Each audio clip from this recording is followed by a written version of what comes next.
It's okay, little one. You did so well. My baby. My beautiful baby.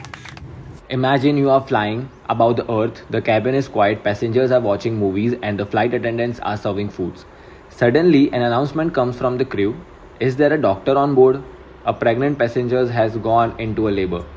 Within a minute, something incredible happens. A baby is born in the middle of the sky. But this raises a fascinating question. If a baby is born on an airplane, what country does the baby belong to? Does the baby get free flight tickets for life? And how do pilots and cabin crew actually handle something like this while flying thousands of meters above the ground? Today we are going to explore one of the rarest and most fascinating events in the aviation history, babies born on airplanes.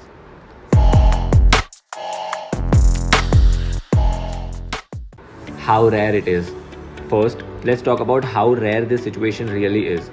Every year, billions of passengers travel by air, yet births on airplanes are extremely uncommon. Why? Because airlines have strict rules about the pregnant passengers. Most airlines allow pregnant women to fly only up to 36 weeks of pregnancy.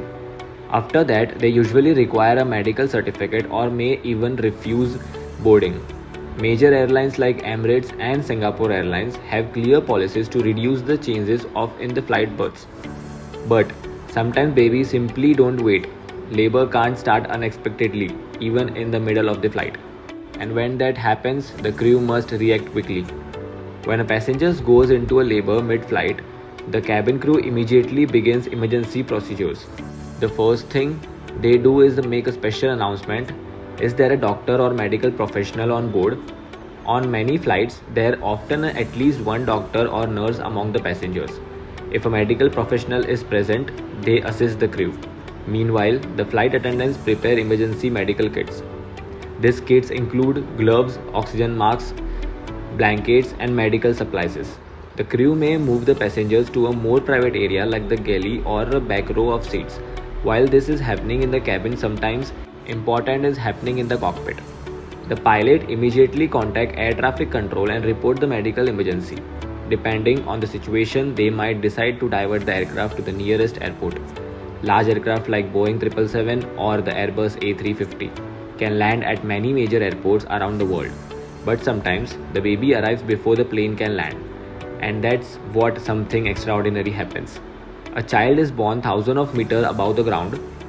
This is where things get really interesting. When a baby is born on land, citizenship is usually simple, but in the air, things become complicated. There are generally three possible citizenship options. First, the baby may receive citizenship from the parent's country. Second, the baby might receive citizenship from the country where the planes land. Third, in some legal interpretations, the baby could receive citizenship based on the country where the aircraft is registered. For example, if a baby is born on an aircraft operated by Air India, some legal experts argue the aircraft is considered Indian territory. However, citizenship laws vary from country to country. In most real cases, the baby usually receives citizenship from the parent's nationality. Believe it or not, this actually happened several times. In one famous case, a baby was born on a flight operated by Philippine Airlines. The cabin crew and passengers helped deliver the baby safely before the plane landed.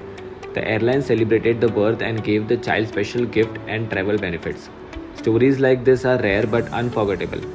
Passengers on those flights often say they witnessed one of the most incredible moments of their lives. Many people believe a popular myth. They think babies born on airplane receive free flights for life. But the truth is, this almost never happens. Most airlines do not give lifetime free tickets. However, some airlines do give special gifts such as free miles, complimentary tickets. The baby may even receive a unique boarding certificate celebration their birth in the sky. Airlines actually try to avoid in-flight births whenever possible. That because airplanes are not idle planes for medical emergencies.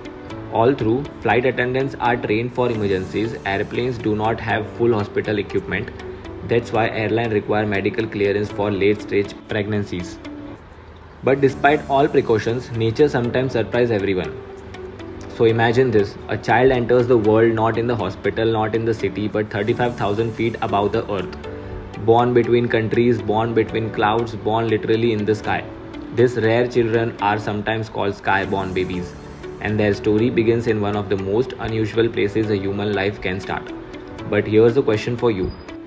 If a baby is born on an airplane, which country do you think should give that baby citizenship?